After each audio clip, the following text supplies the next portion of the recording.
Iran மற்றும் அமெரிக்க Israel படைகளுக்கு இடையேயான தாக்குதல்களால் வளைகுடா நாடுகள் கடும் பாதிப்பை சந்தித்து வருகின்றன. ஐக்கிய அரபு அமீரகத்தில் உள்ள புஜைரா துறைமுகத்தில் உள்ள எண்ணெய் ஆலை மீது நடத்தப்பட்ட தாக்குதலில் ஏற்பட்ட மிகப்பெரிய வெடிப்புச் சத்தம் சுற்றுவட்டார மக்களை அச்சத்திற்கு உள்ளாக்கியது. சவுதி அராம்கோ நிறுவனத்தின் ராஸ் தனுரா எண்ணெய் சுத்திகரிப்பு நிலையம் மீது ஈரான் ட்ரோன் தாக்குதல் நடத்திய நிலையில் தற்காலிகமாக மூடப்பட்டுள்ளது. கத்தாரில் ராஸ் லஃபான் என்ற இடத்தில் உள்ள எரிசக்தி நிலையங்கள் தாக்கப்பட்டதால் கத்தாரில் திரவ இயற்கை எரிவாயு உற்பத்தி நிறுத்தப்பட்டுள்ளது.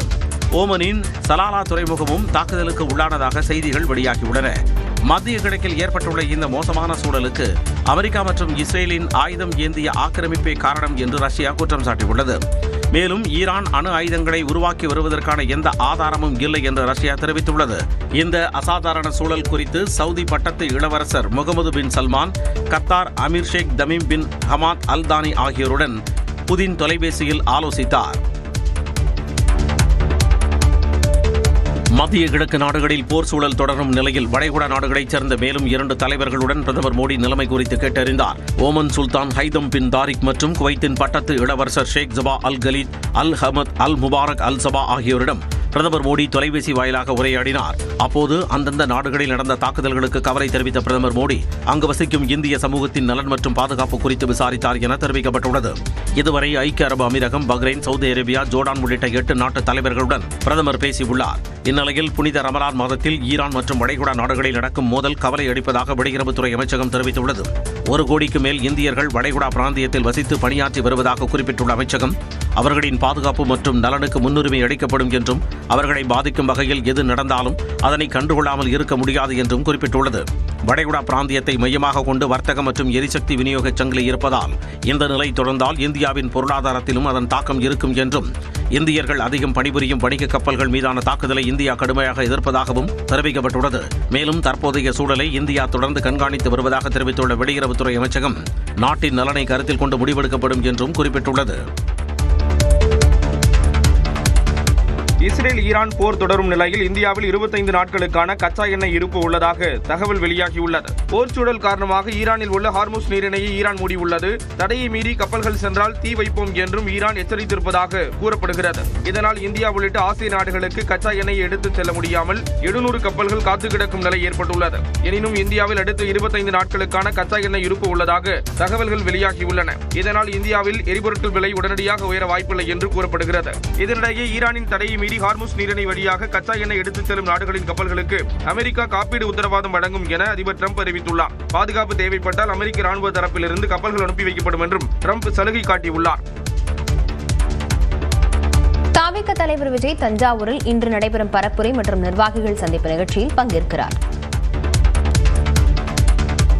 தஞ்சாவூரில் தவிக தலைவர் விஜய் பங்கேற்கும் நிர்வாகிகள் சந்திப்பு மற்றும் தேர்தல் பரப்புரை நிகழ்ச்சியில் நுழைவுச் சீட்டு உள்ள 4900 பேருக்கு மட்டுமே அனுமதி என அக்கட்சியின் தலைமை அறிவித்துள்ளது. இது தொடர்பாக வெளியிடப்பட்டுள்ள அறிக்கையில், தஞ்சாவூர் மாவட்டம் திருவையாறு அருகே ஐயாசாமிப்பட்டியில் இன்று நடைபெறும் தேர்தல் பரப்புரை நிகழ்ச்சி முற்பகல் 11 மணி முதல் மாலை 3 மணிக்குள் நடைபெறும் என தெரிவிக்கப்பட்டுள்ளது. காவல்துறை அனுமதிக்கான வழிகாட்டு நெறிமுறைகளின்படி முழுக்க அனுமதி பெற்றவர்களுக்கான சந்திப்பு நிகழ்ச்சியாக ஏற்பாடு செய்யப்பட்டுள்ளது என்றும், QR குறியீட்டுடன் கூடிய நுழைவுச் அடிக்கப்பட்டுள்ள 4900 பேர் மட்டுமே இந்த நிகழ்ச்சியில் கலந்து கொள்ள அனுமதிக்கப்படுவார்கள் எனவும், வேறு யாருக்கும் கண்டிப்பாக அனுமதி கிடையாது என்றும் கூறப்பட்டுள்ளது. பாதுகாப்பு கருதி கர்ப்பிணிகள், சிறுவர் சிறுமியர், பள்ளி மாணவ மாணவியர், மூத்த குடிமக்கள், மாற்றுத்திறனாளிகள், உடல்நலம் குன்றியவர்கள் உள்ளிட்டவர்கள் கண்டிப்பாக வர வேண்டாம் என்றும், பிரச்சார வாகனத்தை இருசக்கர வாகனங்களிலோ அல்லது வேறு வகையிலான வாகனங்களிலோ பின்தொடர்வதை அறவே தவிர்த்திட வேண்டும் என்றும் தெரிவிக்கப்பட்டுள்ளது. நிகழ்ச்சி நடைபெறும் இடத்தில் நிழல் தரும் வகையில் மேற்கூரை அமைக்கப்பட்டுள்ளது. பங்கேற்பாளர்களுக்காக அமைக்கப்பட்டுள்ள ஒவ்வொரு பாக்ஸுகளிலும் 80% அளவில் மட்டுமே பங்கேற்பாளர்கள் அனுமதிக்கப்படுவார்கள் என்றும் அறிக்கையில் கூறப்பட்டுள்ளது.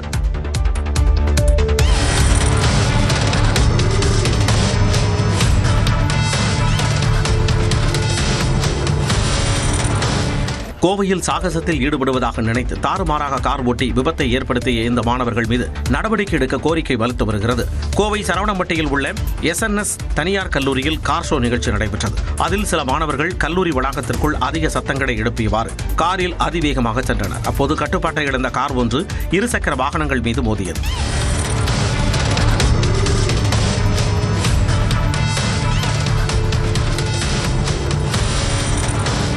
இதில் நல்வாய்ப்பாக 2 மாணவிகள் நூலிழையில் உயிர் தப்பினர். இந்த வீடியோ சமூக வலைதளங்களில் வெளியான நிலையில் கல்லூரிகளில் கார் ஷோ நிகழ்ச்சிக்கு ஏற்பாடு செய்த நிர்வாகத்தினர் மீது உரிய நடவடிக்கை எடுக்க வேண்டும் என்று பொதுமக்கள் கோரிக்கை வைத்துள்ளனர்.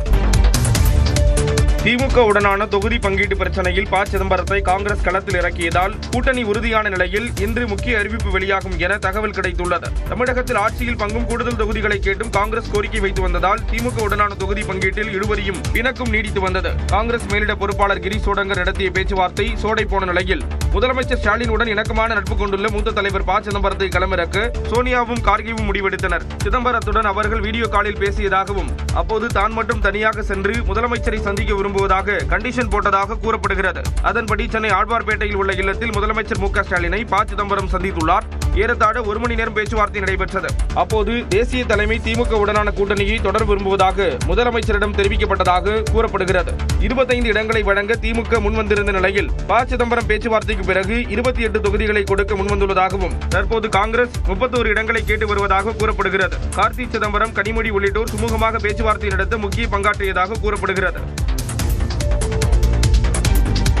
திமுகவுடனான கூட்டணியில் இழுபறி இல்லை என தெரிவித்துள்ள தமிழ்நாடு காங்கிரஸ் தலைவர் செல்வ பெருந்தகை, கூட்டணி விவகாரத்தில் காங்கிரசுக்கு எந்த கெடுவையும் திமுக விதிக்கவில்லை என கூறியுள்ளார். முதலமைச்சருடனான சந்திப்புக்கு பிறகு செய்தியாளர்களை சந்தித்த அவர் தொகுதி பங்கீடு குறித்து காங்கிரஸ் மேலிடம் முடிவு செய்யும் என்றார்.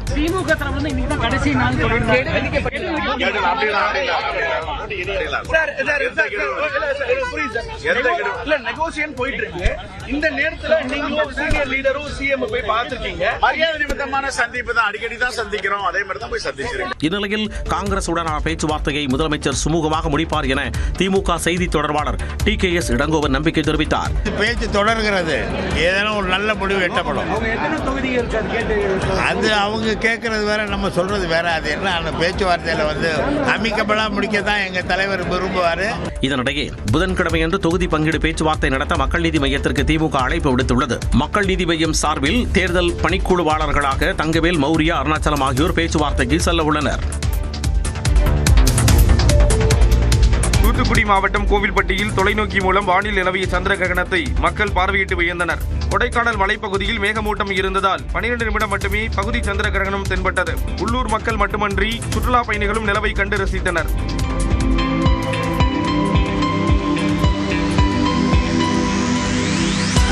சந்திர கிரகணத்தை ஒட்டி திருச்செந்தூர் முருகன் கோயில் நடை அடைக்கப்பட்டது. பின்னர் இரவு 8 மணிக்கு பிறகு கோயில் திறக்கப்பட்டு பக்தர்களை அனுமதித்தனர். திருவண்ணாமலை அண்ணாமலையார் கோயிலில் சந்திர கிரகணம் நிறைவை ஒட்டி 4ஆம் பிரகாரத்தில் உள்ள குளத்தில் தீர்த்தவாரி நடைபெற்றது.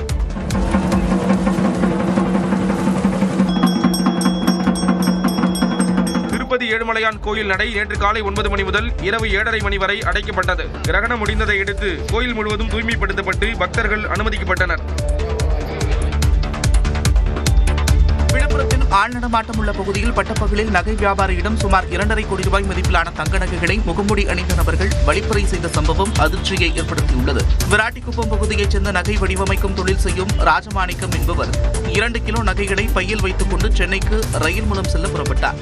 அப்போது அவரை பின்தொடர்ந்து வந்த 5 பேர் கொண்ட முகமூடி கும்பல் கத்தியை காட்டி மிரட்டி தங்க நகைகளை பறித்துவிட்டு தப்பி சென்றதாக தெரிகிறது. நகைகளை பறிகொடுத்த ராஜமாணிக்கம் நகர காவல் நிலையத்தில் புகார் அளித்தார். இதுகுறித்து வழக்கு பதிவு செய்யப்பட்ட நிலையில் முகமுடி அணிந்து வழிப்பறையில் ஈடுபட்ட கும்பலை பிடிக்க 5 தனிப்படைகள் அமைக்கப்பட்டுள்ளது.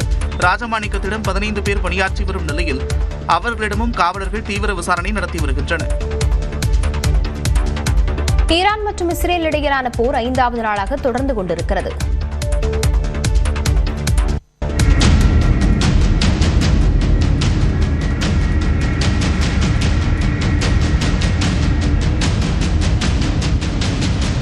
ஈரான் மற்றும் அமெரிக்க, இஸ்ரேல் படைகளுக்கு இடையேயான தாக்குதல்களால் வளைகுடா நாடுகள் கடும் பாதிப்பை சந்தித்து வருகின்றன. ஐக்கிய அரபு அமீரகத்தில் உள்ள புஜைரா துறைமுகத்தில் உள்ள எண்ணெய் ஆலை மீது நடத்தப்பட்ட தாக்குதலில் ஏற்பட்ட மிகப்பெரிய வெடிப்புச் சத்தம் சுற்றுவட்டார மக்களை அச்சத்திற்கு உள்ளாக்கியது.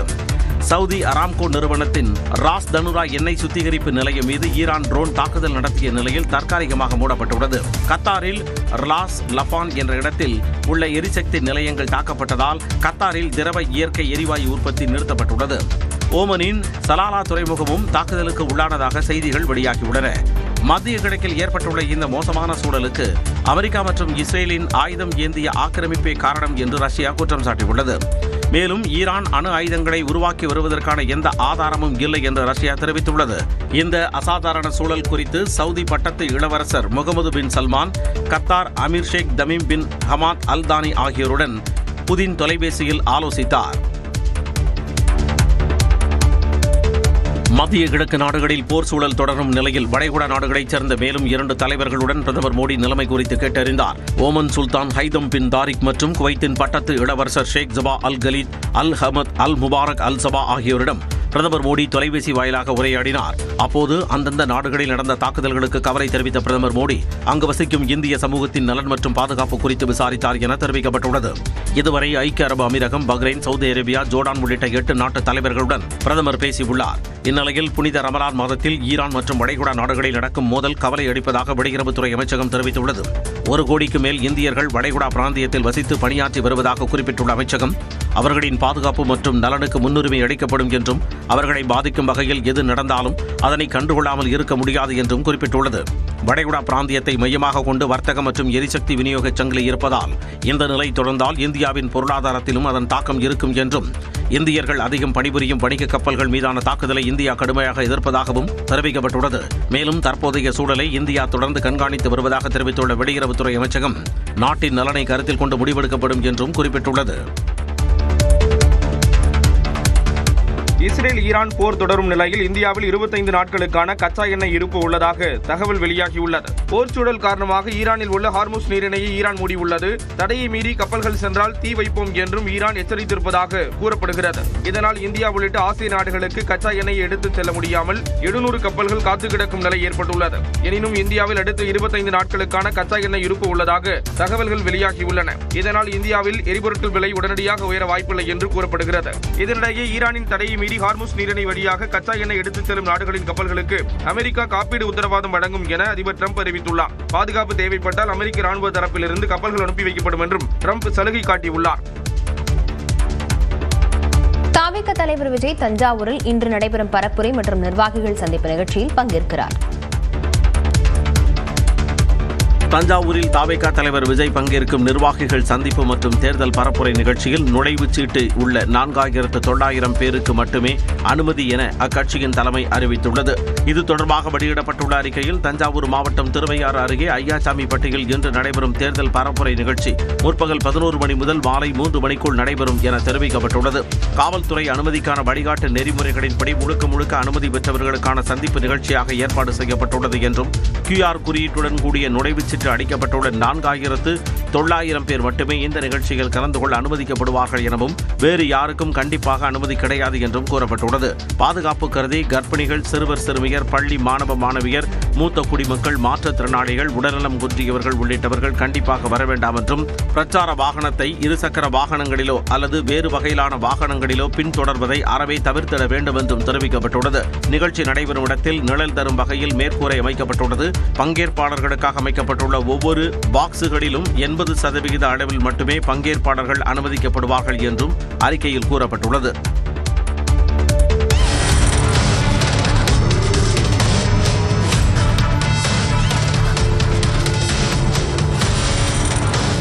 கோவையில் சாகசத்தில் ஈடுபடுவதாக நினைத்து தாறுமாறாக கார் ஓட்டி விபத்தை ஏற்படுத்திய இந்த மாணவர்கள் மீது நடவடிக்கை எடுக்க கோரிக்கை வலுத்து வருகிறது. கோவை சரவணம்பட்டியில் உள்ள SNS தனியார் கல்லூரியில் கார் ஷோ நிகழ்ச்சி நடைபெற்றது. அதில் சில மாணவர்கள் கல்லூரி வளாகத்திற்குள் அதிக சத்தங்களை எழுப்பியவாறு காரில் அதிவேகமாக சென்றனர். அப்போது கட்டுப்பாட்டை இழந்த கார் ஒன்று இருசக்கர வாகனங்கள் மீது மோதியது.